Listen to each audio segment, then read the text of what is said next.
Hi everyone, I'm Li Tizhou, a grad student at National Taiwan University working under Professor Da Zhixiao. Today I want to share with you a system we built, GD-ICP MUS, for measuring trace metal in real time. So what makes PN harmful to our health? Because PN contains redox active species that trigger reactions like the Fettel and Haber-Weisses reaction, continuously generating ROS that damage our cells. Among the many chemical components of PN, trace metals are concerning for two reasons. First, their sources are everywhere. Second, even at very low concentration, metal can still drive significant health impact. This is why accurate real-time measurement of trace metal is so critical. Current method for measuring trace metal has significant limitation. Neither can capture what is actually happening in real time, so we took a different approach here. This is the system GD-ICP MUS we built. As you can see, ambient air first passing through a PN1 impactor. The aerosol then enters the GED where the air carrier gas is replaced with argon, making it incompatible with the ICP MUS torch.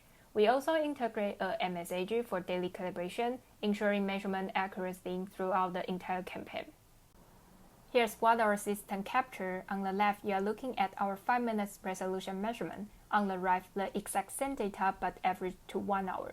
You can see that sharp emission spikes such as CO and BA are smoothed out and lost at lower resolution. This peak likely corresponding to real emission event. If you are trying to assess peak exposure risk, lower time resolution simply is not enough.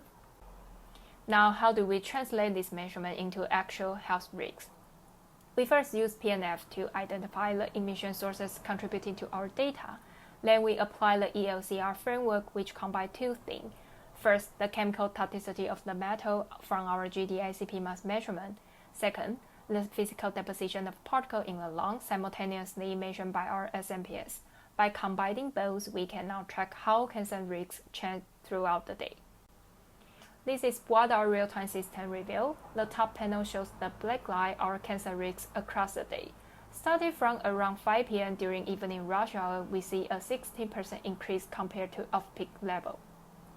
And looking at the bottom panel, you can see non-exhaust emission dominant chemical toxicity, while exhaust emission dominant particle deposition.